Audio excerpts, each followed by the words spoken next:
And now it is my great pleasure to turn the stage over and invite to the stage John McCabe with the Forest Preserves of Cook County. Thank you for being here, John.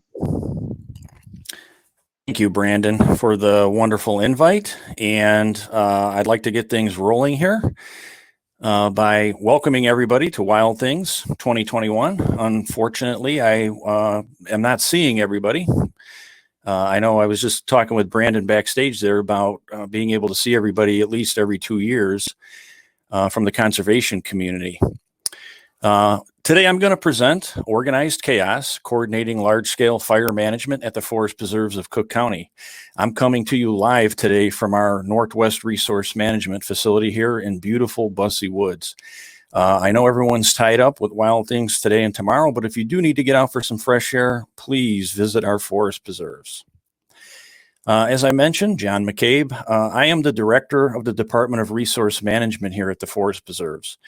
I got bit by the burn bug on my first fire back in 1994 out of Cap Sour Holding, and have been applying fire as a management tool ever since. At this point in time, I'm over 650 prescribed burns with some wildfire suppression thrown in there as well.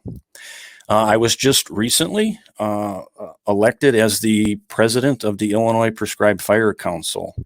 And I'm going to take a minute here to touch base on the Fire Council quickly before we jump into our presentation and shamelessly promote what we do here at the Illinois Prescribed Fire Council, which our mission is to advocate for the safe and continued use of prescribed fire across the state of Illinois.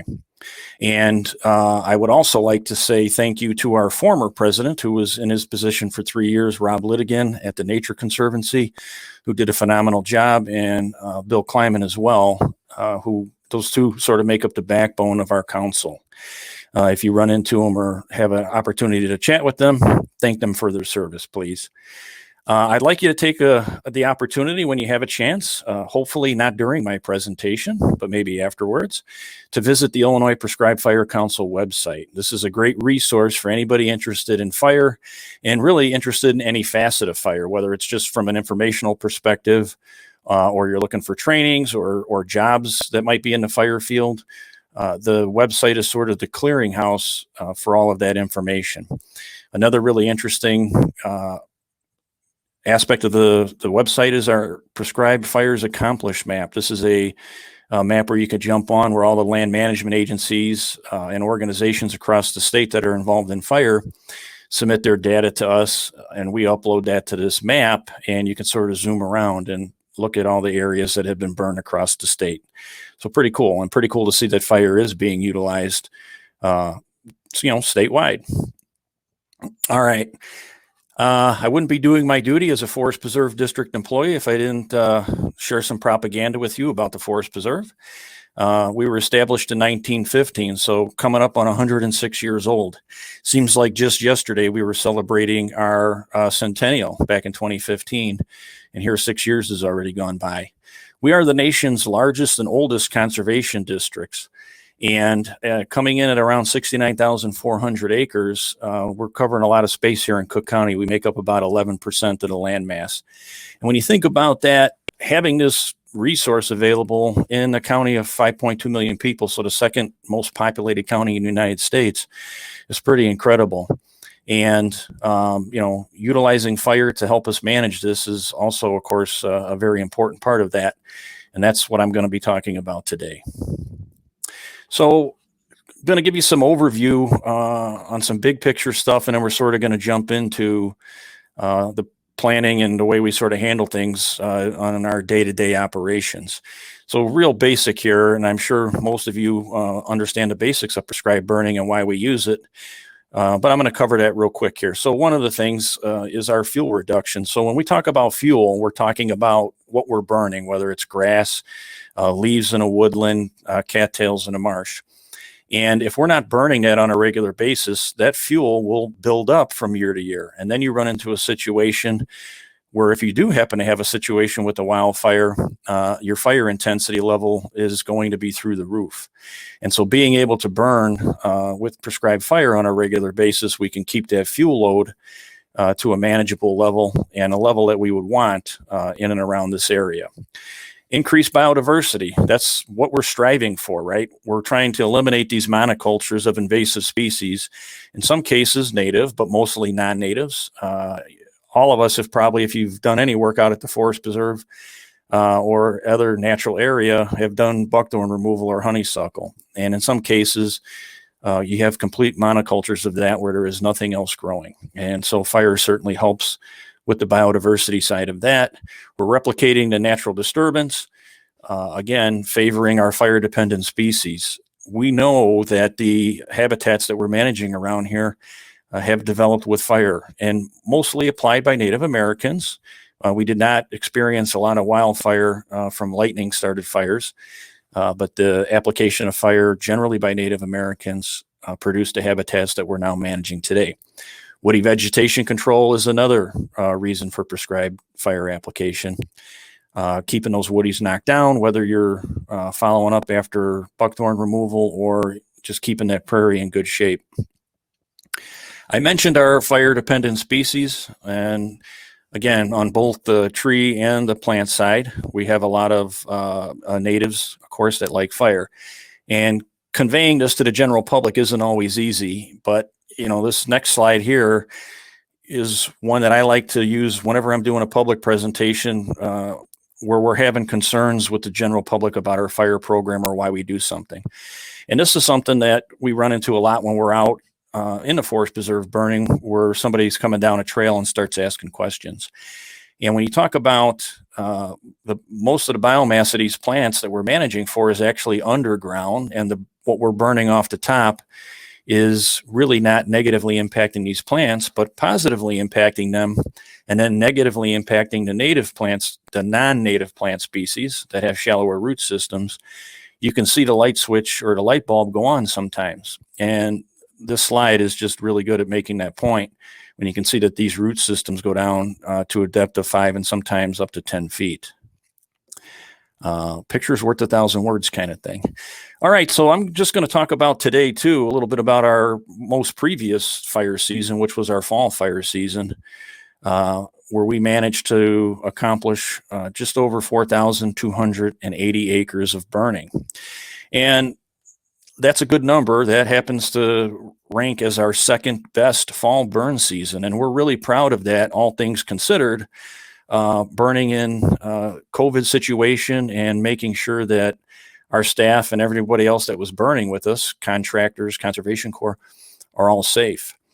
The other thing that I want to really be clear about is that not all 4,280 acres that we burned was a great burn, okay? We all know in the fire community that you have some good burn days and you have some great burn days, and then maybe you have some fair or poor burn days. But we do know that most of those 4,280 acres were good to great burns. All right, so one of the things that we have to do, we don't just go from one day to the next and all of a sudden we're burning. There's a lot of planning that goes into that process way before we even think about dropping a match. And again, a lot of what I'm going to get into today. So preseason planning. So our ecology team, and in this particular photo here, Kristen Pink in the green shirt, our ecologist for the Palos region, and one of our burn bosses is doing a ecology tour down at Cranberry Slough. But Kristen will work hand in hand with all of the volunteer stewards, as our other ecologists do, across the district to help with the planning of burning at those particular sites. In addition to the regular work that they do and taking things into account, our ecologists sort of set the priorities for us. They take the first swipe at what we call our priority list of where we're going to be burning in the upcoming burn season. And again, a lot of that is done in collaboration with our volunteers that work at these sites year round. Some other avenues that we have to take into account during our preseason planning is monitoring sites and looking at places where we have burned and seeing if we've accomplished some of the goals that we had set forward as part of the burn plan for that particular site. In some cases, I should say in most cases we do, and then that particular burn unit, gets put on the shelf for a couple of years, maybe. And if we didn't, then maybe it ends up being, back on the list for the next season. Okay. But we have to go out and look at this. When we, again, getting feedback from our volunteers, we also take into account information from our wildlife team, information from our project management team, and then information from our resource crews that are out working at these sites as well. So there's a lot of information that's flowing during that off season that generally is funneled through our ecology team to help us generate our priority list of where we're going to go in this upcoming burn season. All right, so 463 priority units. So that's 463 burn units. And I sort of just told you a little bit of the process there that, gets us to 463 units. And then how do we decide where we're going to go? Okay. And keeping track of that, as you can imagine, is a bit of a chore. And so we've developed a couple of different ways to do that. And one of the ways is, as you would have guessed, probably a giant spreadsheet. Everybody loves giant spreadsheets. And in this case, each of our ecologists, so we have 5 ecology regions, so 5 ecologists there. And then our senior resource ecologist, who oversees the 5 ecologists, we combine all of their information. So they rank sites within each one of their regions. And then we combine those. So we have, 5 number 1 priority sites, 5 number 2 priority sites, and on down the list. And then again, it goes into a giant spreadsheet like this that has the site-specific information for each one of those burn units. And when you look at this up close, we use Deer Grove West here as an example. This particular unit number 2 is priority number 8 on the list, and our fuel type is cattails, sedge, and oak leaf litter. Off to the right of the spreadsheet in the background, you can see we've got all the wind directions listed. And so for each specific site, you can sort things on these spreadsheets by wind direction, which is a key factor that we look at every day. And that comes in handy. The other nice thing that we've built into these spreadsheets is that each one of these, where it says the preserve name, is actually a hyperlink that takes you to a map. So using Deer Grove West as our example here, I could just double click on my Deer Grove West hyperlink, and it takes me to, whoops, went a little bit too far ahead there. And it takes me to the Deer Grove map that we have created. So our unit 2 is over here on the west side of the map. And again, it's just a really good way for us to tie together the goals of that site, the ecological concerns, and then the visual of where this unit is actually at out on the site. And the other nice thing about this map is all the priorities are listed on here as well, color coded, with our unit 1 in red being our top priority at this particular site. And then the unit 2 that we were just looking at is our second priority. So that's one way that we track that information across these 463 units.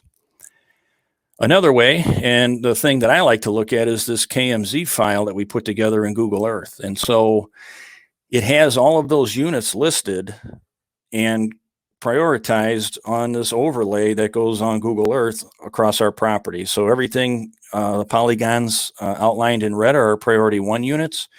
Orange is priority 2, and on down the list.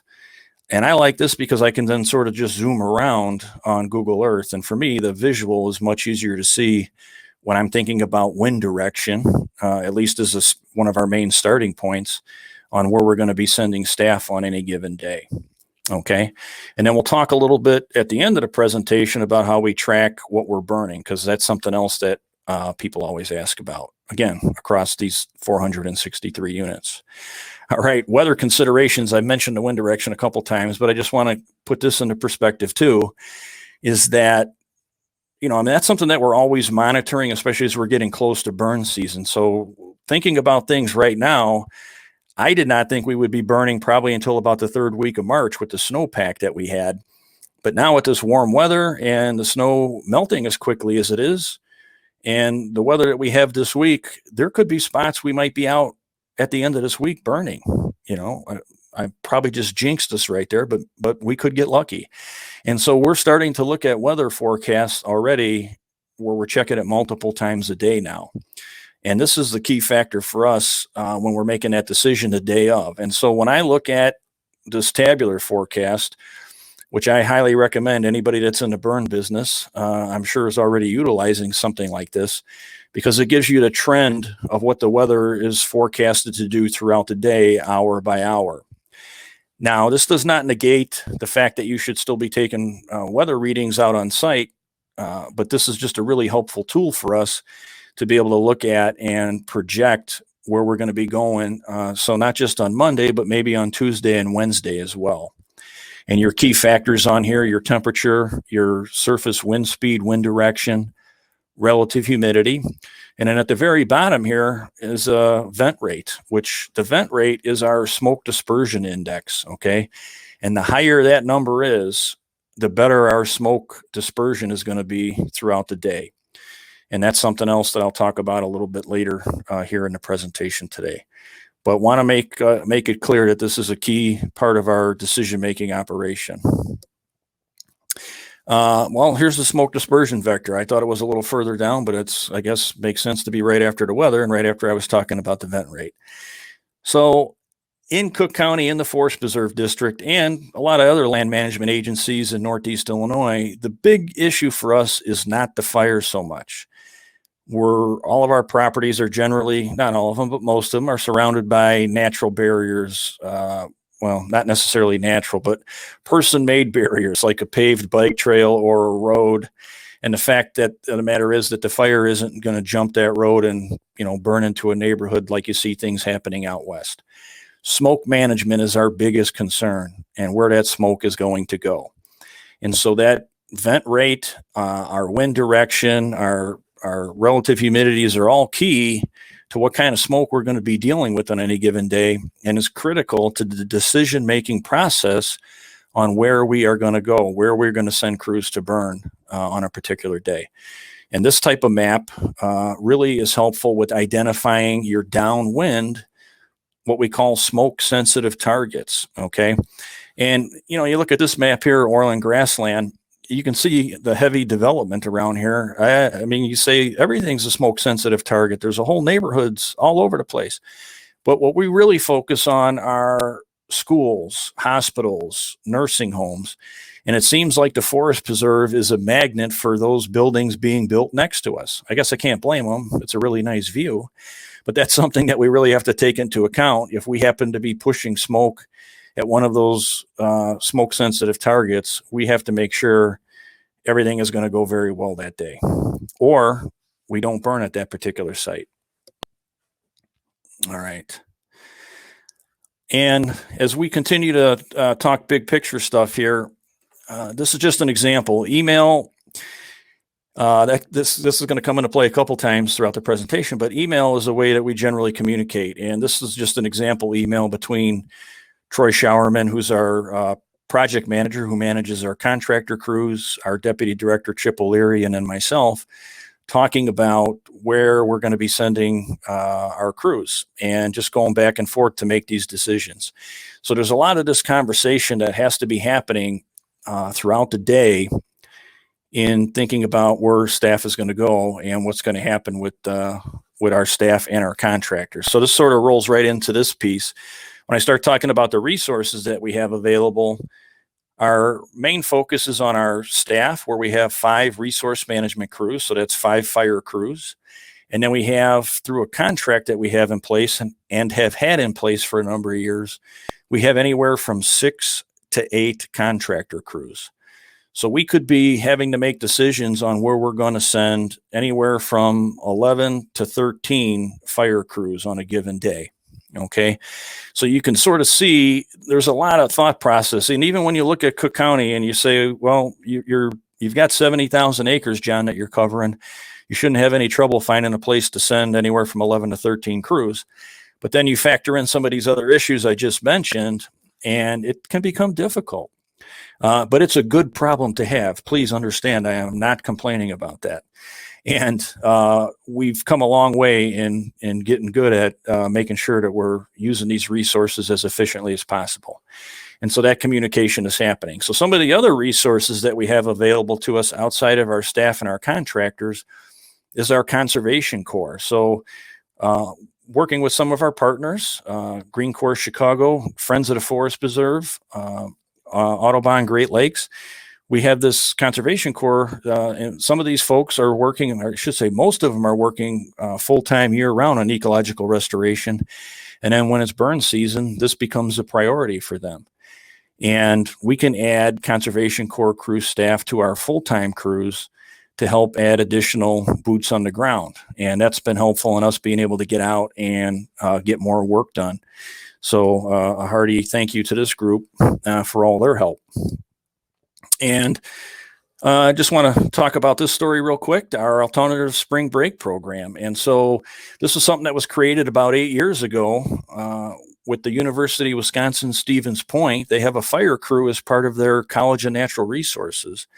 And during spring break, their members of the fire crew are always looking to get experience on real world fires. And they have a couple different options. Some of them, they can go out west, they can go down to Florida and participate in fire, and some of them can come here. And so we've had a lot of success with this program where we've had as little as 3 students and as many as 20.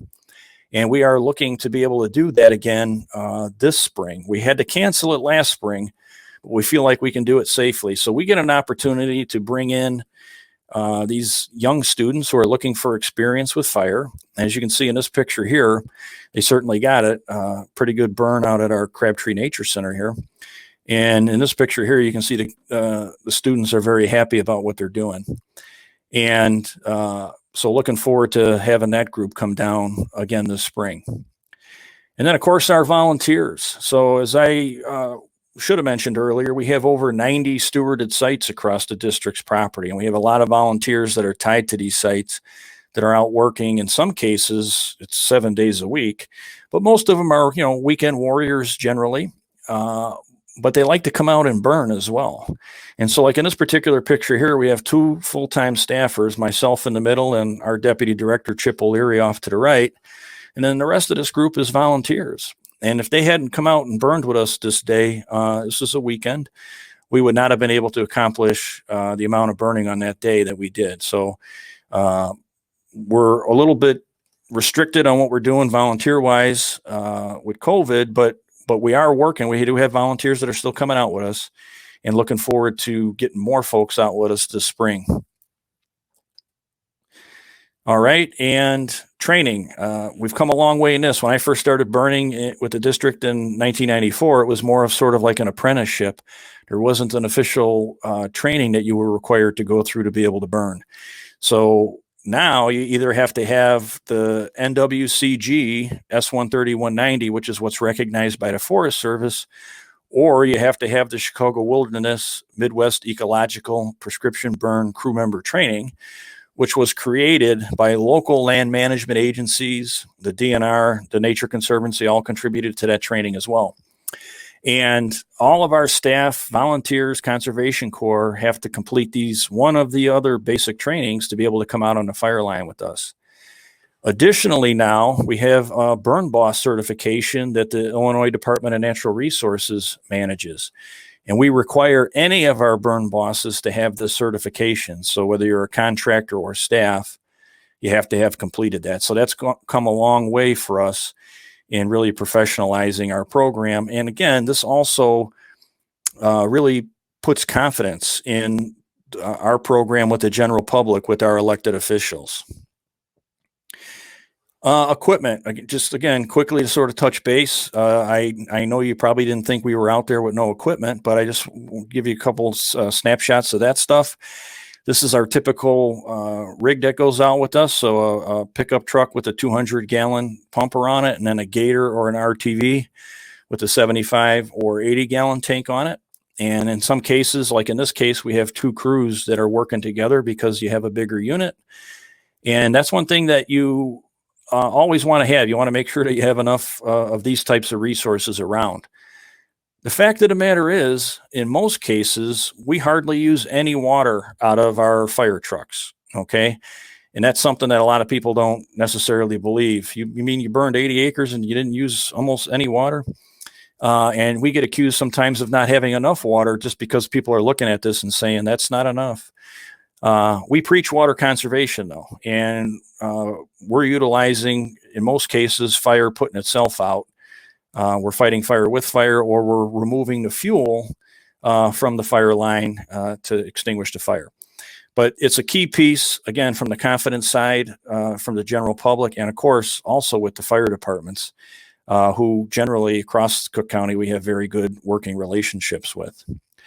And some of the regular tools that have been around forever, the fire pump that you'd throw on the back, the bladder bag, which is a little more comfortable, Pulaski axe, flapper fire rake, some of your more usual, regularly used hand tools, the drip torch, which is one of the more fun tools to use, especially as compared to, say, like a Pulaski or carrying around a 40 pounds worth of water. The drip torch, again, one of the more fun tools to use. Radios, that's something else where we've come a long way here at the Forest Preserve. When I first started working at the district there, we only had a handful of radios. And when you were out on the fire line, you had to make sure that you were maintaining line of sight because not everybody had a radio on the fire line. Now we're in a position where we can hand out radios to all the volunteers that come out with us. Our Conservation Corps crews all have their own radios. And it's really made for a much safer operation and a little bit of less anxiety as a burn boss, that you're not worried about somebody being out there without a radio. And then a drone, which is not something that everybody has out with them, but we do have out from time to time. We have a volunteer that's been burning with us for a number of years that has provided, in almost every shot that you'll see in this presentation from a drone is from his particular work. And it really does come in handy, especially from a training purpose, not only from like just showing you some cool photos in a fire presentation. And we've been able to utilize a lot of the videos that they're able to shoot from the drones as well to fix things that in some cases didn't go as well as we would have liked. And then another place that we've come a long way on is our personal protective equipment. And in this particular photo, you see a burn crew member here that's wearing all the necessary, what we call PPE. And not only is this important because the staff, the Conservation Corps or our volunteers are safe, again, from a professionalism side, it really gives confidence in your program to the general public. If the fire department happens to show up and they see everybody sort of wearing this uniform, that goes a long way versus people out there in sort of jeans and a t-shirt. So again, critical equipment to make sure that your burn program is being run the way it should be. All right, and as you can see, again, drone photo, this is a good example of what I was talking about earlier with our smoke and making sure that our smoke is going where it needs to go. That's LaGrange Road off there in the background. This is Orland Grassland. This burn is happening sort of right where that wind vector situation was at on that map a little bit earlier. And then you can see the bike trail that runs along the what would be the east side of this unit. And there's a lot of black in the background. So you need to make sure that your smoke is doing what you need it to do in those kind of situations. But getting back to our email and our big picture stuff, right? Okay, so I covered resources. Now I'm talking about communication. So I put together this email that goes out to, it's about 600, 700 people now that I've developed over the years, internal district staff, stewards, volunteers that work with us, other interested stakeholders, partners. I can send out this one email and let them know we're getting ready to burn. So as a matter of fact, I was working on my spring 2021 burn email this morning. This is spring 2019. And I have to give a shout out to Linda Masters, one of the Wild Things organizers here, because we started doing this way back before email was sort of popular. Email was around. We haven't been around that long, but we used to do a phone tree. And if we were going to be burning anywhere in the North Branch, I would call Linda the night before, and then Linda would do this phone tree and call the people in North Branch. We've eliminated that now through something as simple as sending out this email that gets out to everybody who might be interested and want to know that their site is going to be burned, rather than showing up one day at their site and seeing that it had been burned.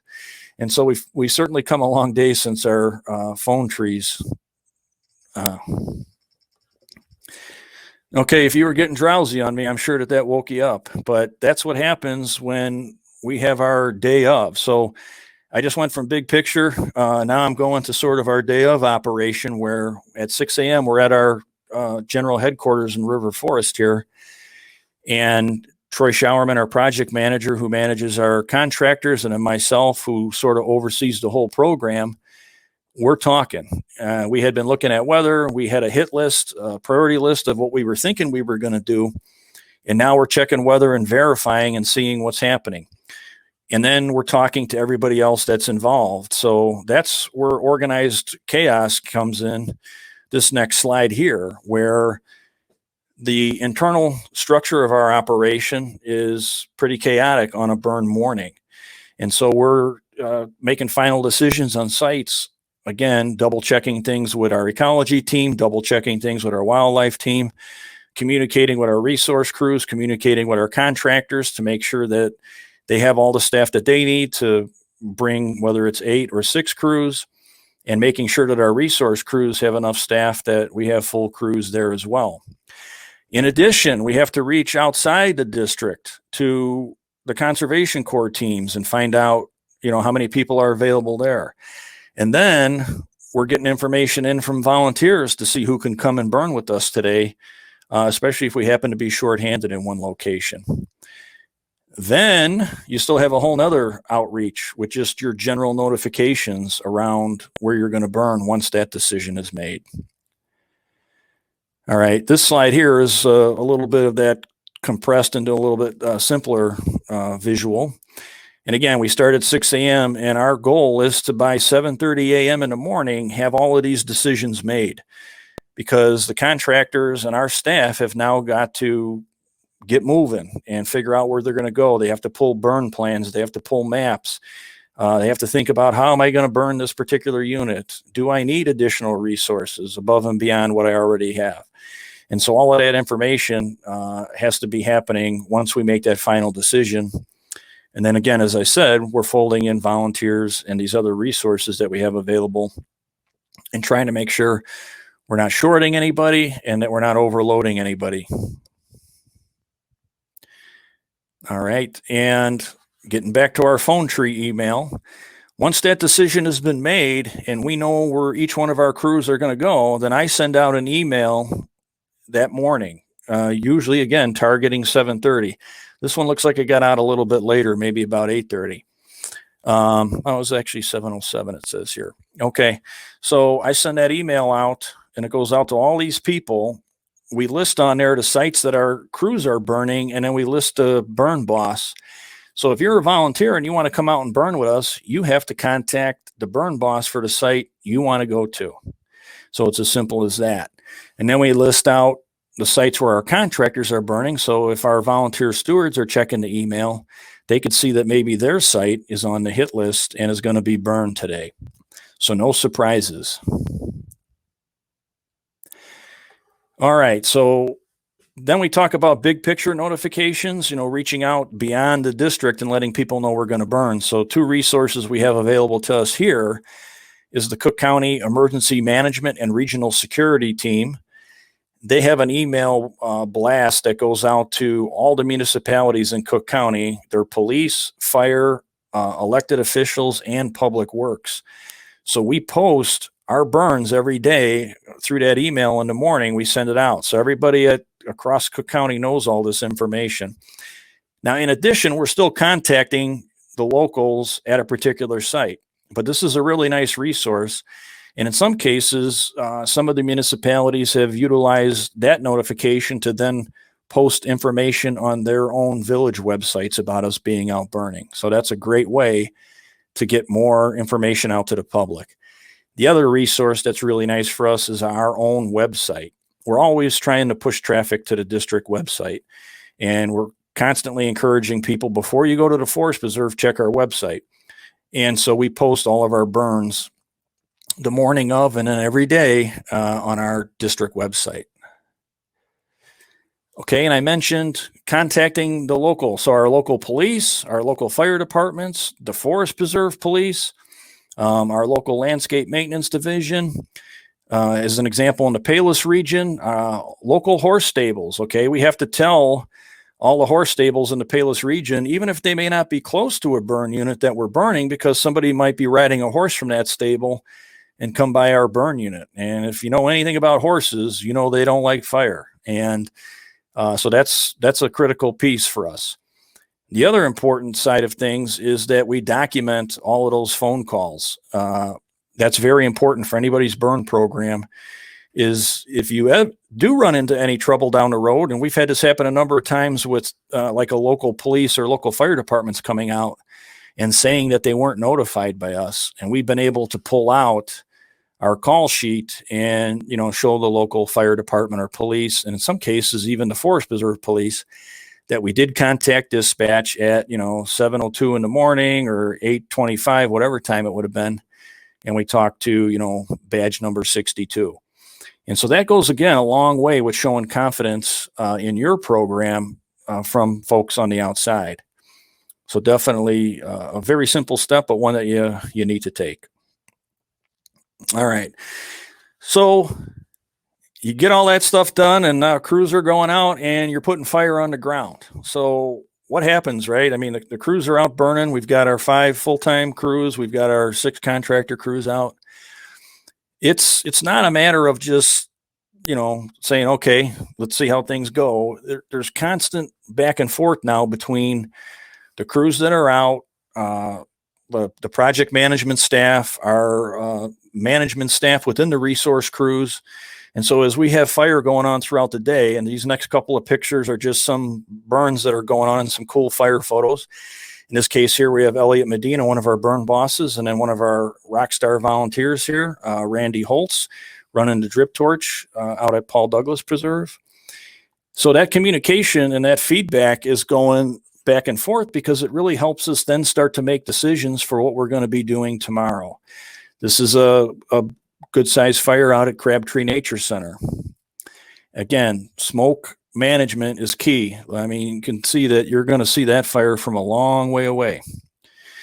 All right, another one here, Paul Douglas Preserve, that's Route 62 in Hoffman Estates, so very busy road.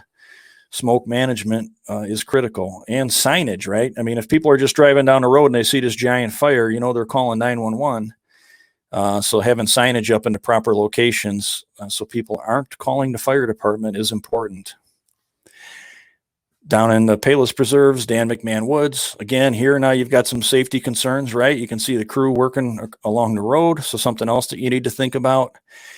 So again, while all this is happening, communication is constantly flowing back and forth, but not to the detriment of the crew. This is a really nice shot out at Bussey Woods. This is a fall fire where we got hung up and closed the door on the burn unit a little bit late, but it really made for a nice shot there across the lake. You can see John must have ate well here. He's got a lot of black ground in the background, so if he was burning for food, he ate pretty well. If anybody knows John Yapelli, he loves fire. Again, smoke management. This is an example of us being able to get out early in the spring at a unit and take advantage of the ice that was still out on this lake to get this cattail marsh burned. And as you can see, it had no impact on the fire. Another nice aerial shot here. And I want to be clear as I'm talking about this communication back and forth throughout the burn day, it's not at the detriment of the burn crew. We're not expecting a burn boss or somebody to stop burning and then talk to us about how things are going. But when they get a break in the action or they get a chance to communicate with us, that has to happen so that we can make decisions for the next day. Mike Feldman, one of our resource techs down at Buttonbush Slough in the Palos Preserve, paying homage to the fire gods, which is good that you do that once in a while. And as I said it a couple times already, but monitoring and planning to be thinking about next steps. So not only are we making decisions from a big picture side on everybody, but each crew specifically needs to do an end of day, what we call after action review.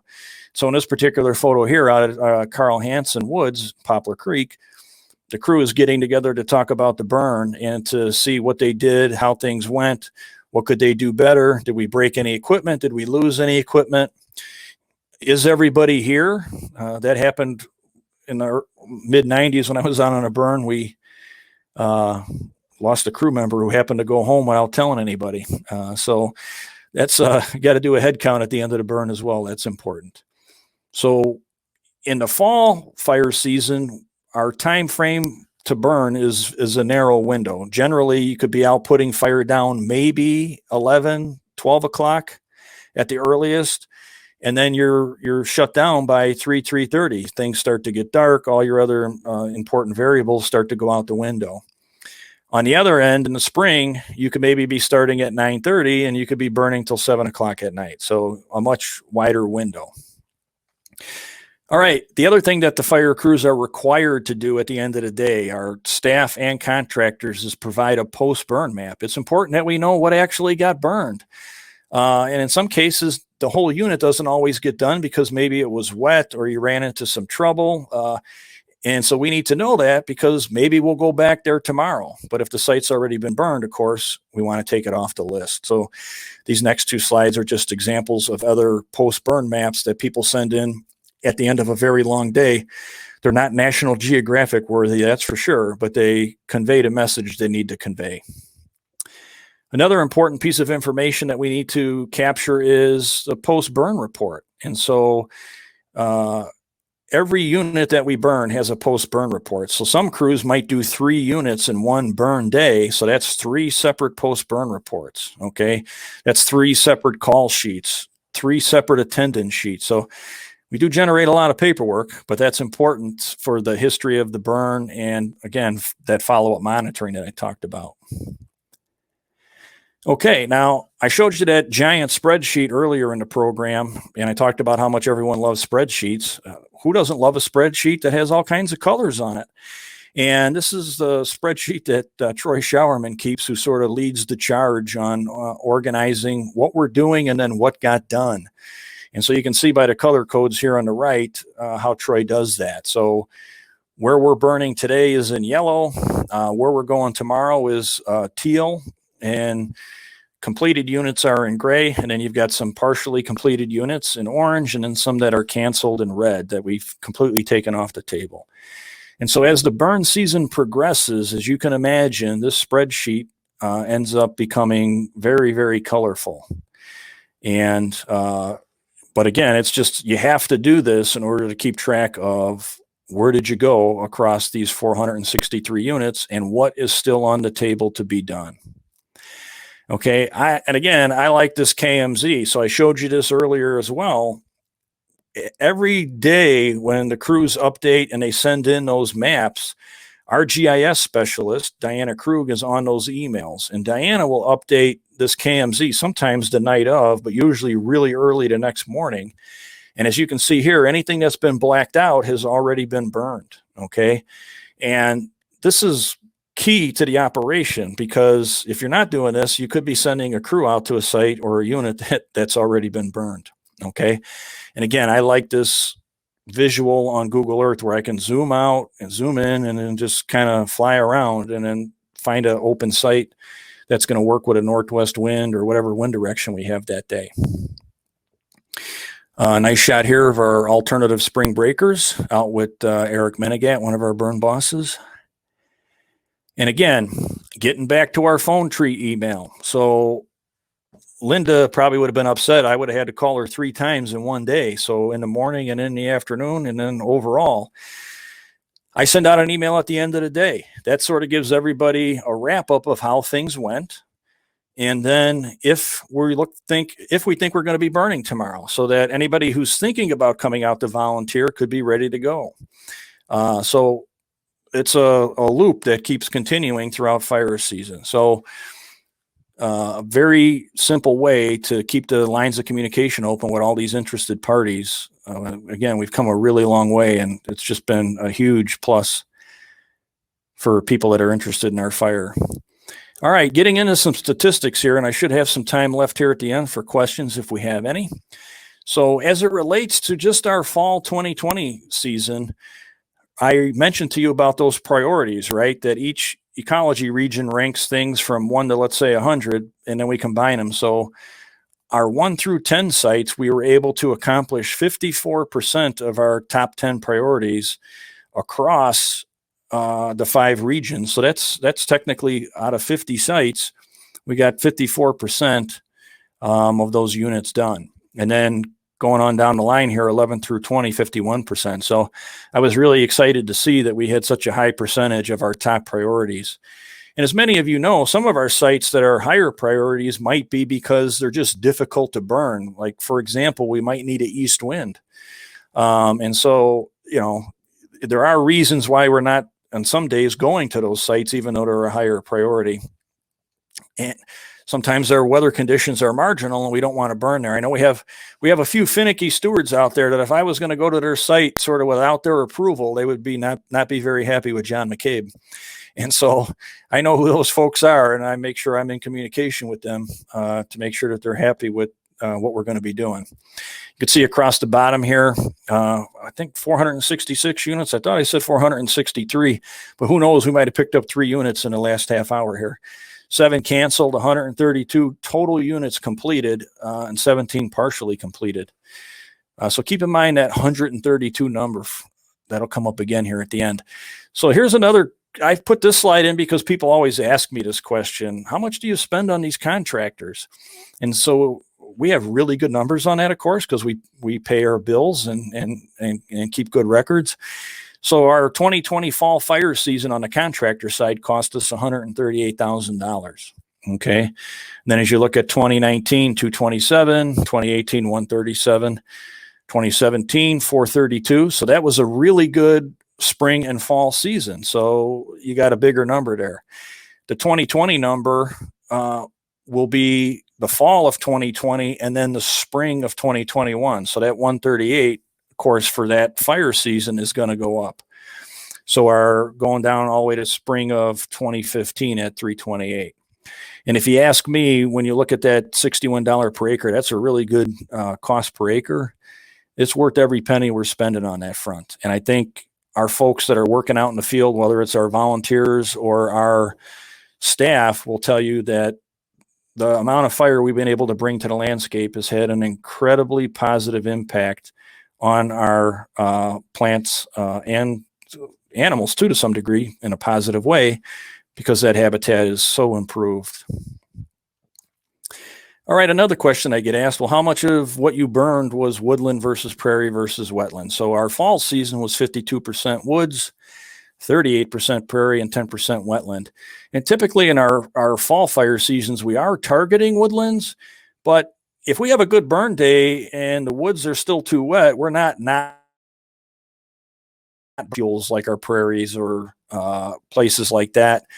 And if you can, get out into some wetlands that we might have targeted.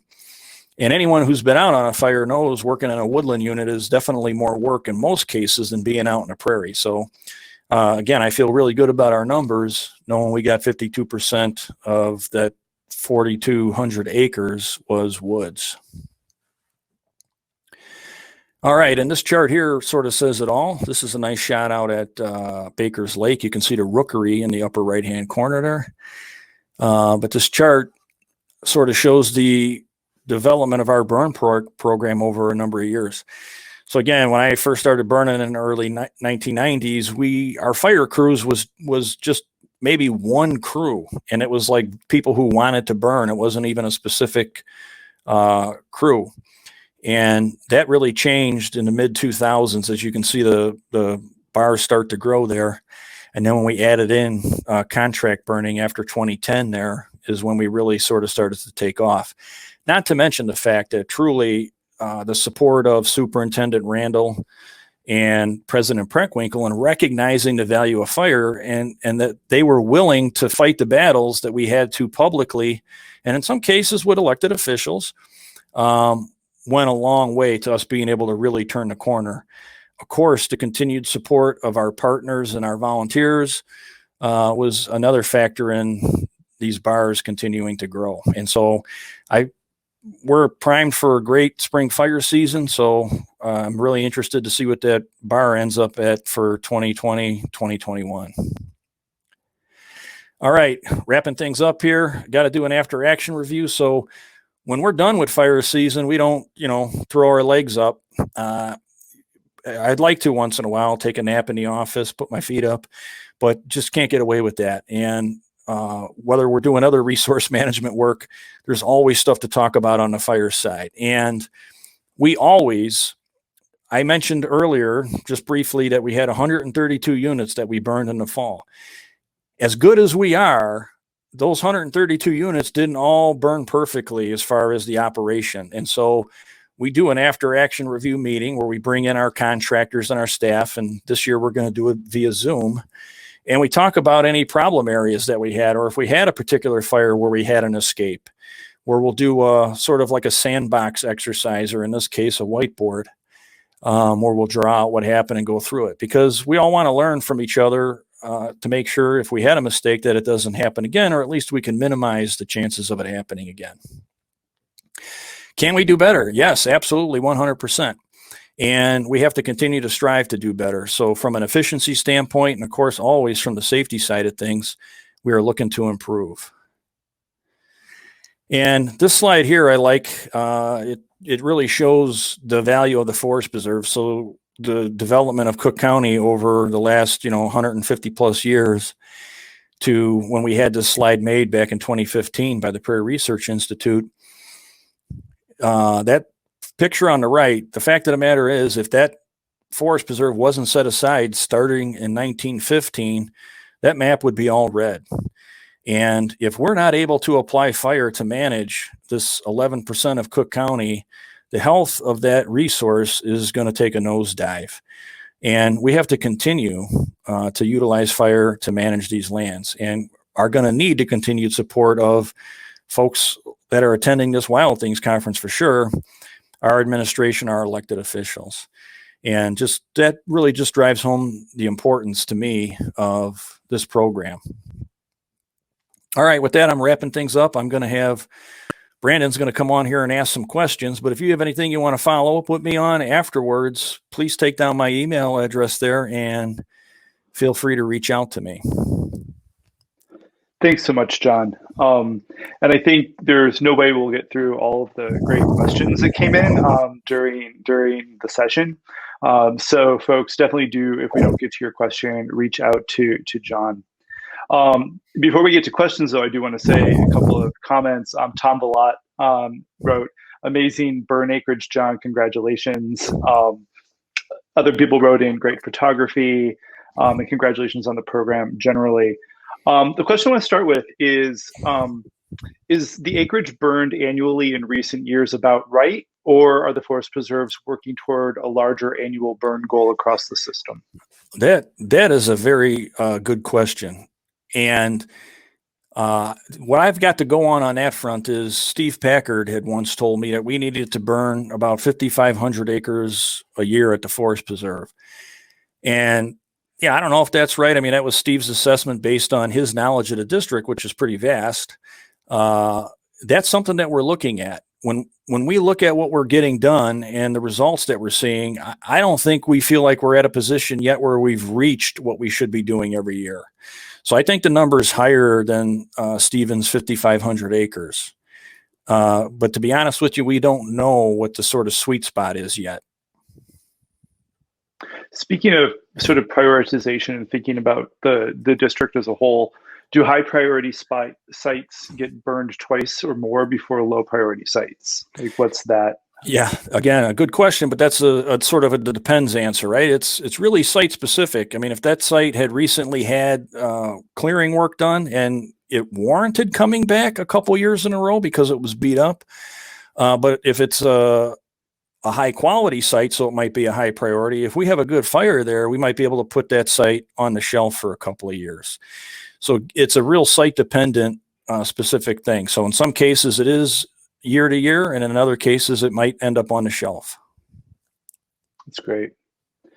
We had a number of questions about, thinking about fire planning, burn planning, and different species that live in the forest preserves. If you discover that they're a threatened or endangered species, and thinking about, birds, invertebrates, herps, mammals. Instead of taking each question individually, do you have sort of a general answer about, how you plan around those types of concerns? Absolutely. Yeah. Again, a very good question. And this is one we get a lot from the general public, right? You're negatively impacting wildlife. And to some degree we are, but we mitigate that through a couple of avenues. First of all, we should be aware of any threatened and endangered species that are already out there. If we're discovering them when we're burning, we're in trouble. And we've done a really good job of not doing that. And so, as I mentioned, the preseason planning, we're talking with our wildlife team. Okay, we're talking with our ecology team. So we're identifying any of these sites where we have these sensitive populations and taking that into account. So as an example, if we have a sensitive snake population at a site, which we do across the district, we want to make sure in the fall that we're hitting that site as late in the season as we can, because we want to make sure those snakes are underground. If we don't get to the site in the fall, then we want to make sure we're getting out there very early in the spring before anything's up and about. Okay. On the plant side, the same sort of situation. And one of the reasons why we try to target woodlands in the fall is to avoid negative impacts to spring ephemerals in the spring.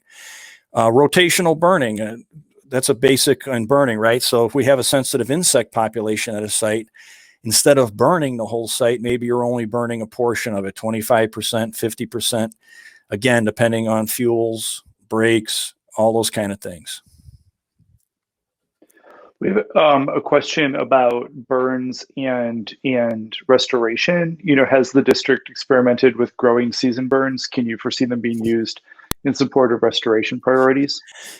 I know we have not, and I don't see us doing that from the standpoint of, as I mentioned, our biggest concern is smoke management.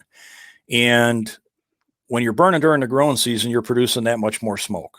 And unless we had real specific sites where we could get away with this at, it would be difficult to do, or a real targeted management goal where we thought we were going to get a benefit. We certainly could do it. There's nothing that says we can't. But I don't want to risk our program, over burning during the growing season when we are going to have much better smoke management during these dormant seasons in the spring or the fall. A couple questions about volunteering. Are you thinking at all about volunteer-led burning? What would volunteers need to do to make that possible? Yeah, no, we are not thinking about volunteer-led burning. This is a conversation I've had with a lot of our longtime volunteers, and it really just comes down to liability issues. And we are at the point, as I showed in that one photo, where we've been out on burns where it's been 2 district staff and the rest volunteers.